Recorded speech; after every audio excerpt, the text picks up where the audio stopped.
For those who know me, I often encourage the practice of what we call the five reflections.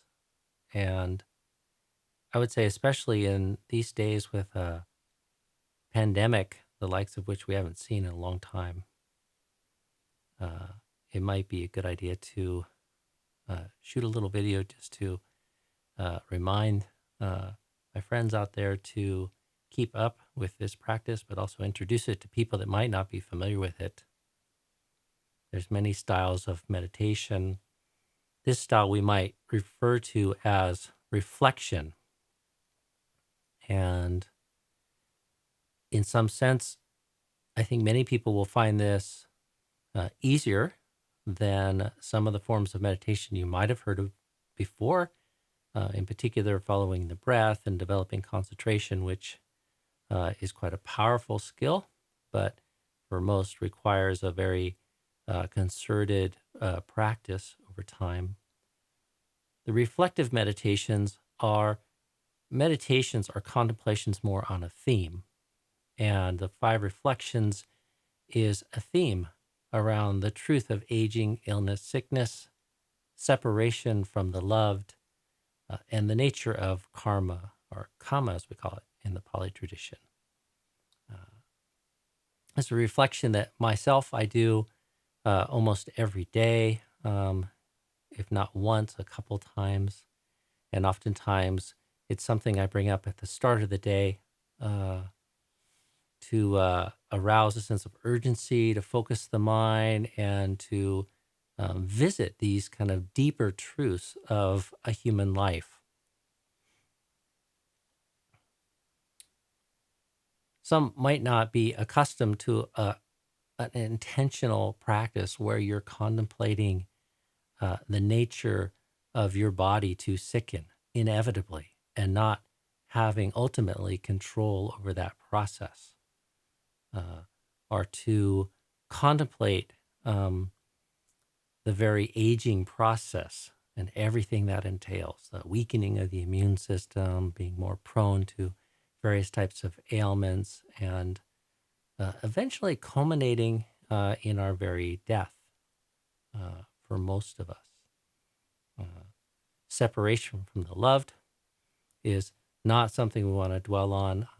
Our habit is to hope and wish and to make efforts to hold on to the goodness and to spend as much time with the things and the people and the situations that we deeply cherish, and inviting the very truth that at some time we will be separated from these things.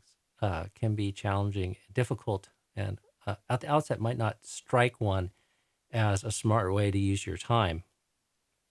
And then the very nature of karma is one that starts to build a sense of acceptance and equanimity around the truth that ultimately we're not in control of our life. We can make intentional choices, and we can put forth effort in choosing what to resolve in terms of the motivations and intentions that come up into our life, as well as the things that we want to encourage in our life that support well-being and goodness.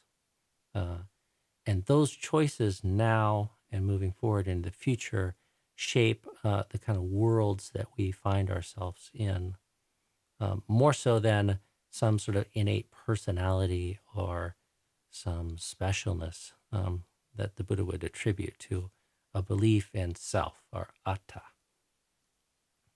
Mm. So, quite simply, a meditation like this is something that I see as akin to a daily vitamin or a daily prophylactic. Um, these aren't the kinds of things that we normally invite into our life, and we're oftentimes wishing and wanting and hoping that we won't have to bring these things to mind. This meditation moves in the opposite direction. Instead, we carve out time where the mind is in a very peaceful, wholesome sort of place, and then we invite these things into the mind in order to familiarize ourselves with them, to check in and to contemplate and to grow insight and acceptance into these very truths. A common form that we practice in our monasteries, in our morning and in our evening chanting, we have a short reflection that comes out of the Buddhist teachings where we recite, I am of the nature to age, I have not gone beyond aging. I am of the nature to sicken, I have not gone beyond sickness. I am of the nature to die, I have not gone beyond dying. All that is mine, beloved and pleasing, will become otherwise, will become separated from me. I'm the owner of my karma, heir of my karma, born of my karma, related to my karma, abide supported by my karma. And whatever karma I shall do, if it's good or for ill, of that I'll be the heir, or it's that shapes my life. So this is a short chant coming right from the time of the Buddha, and he says this is something that we should reflect upon again and again, or frequently. You can find this in our chanting book, and I'll endeavor to put a link to a PDF of that down below. And my recommendation is that you write this down, or better yet, spend some time and memorize it. And if it seems like a meditation or a reflection that you'd like to try on, I think you would do well to experiment with it in these days.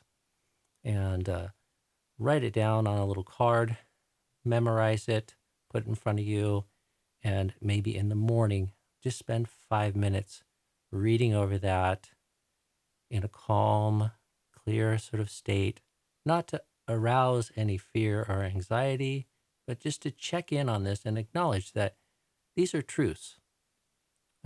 We will sicken, we will age, we will die, we will be separated from the things in life that we love, and we are an heir to our karma. So just a little suggestion for these times, and maybe an introduction to this as a form of meditation for people. And maybe at some other time I could go into some other supports, but I think for today I'll just leave it at that and encourage people to investigate this meditation on the 5 subjects for frequent recollection.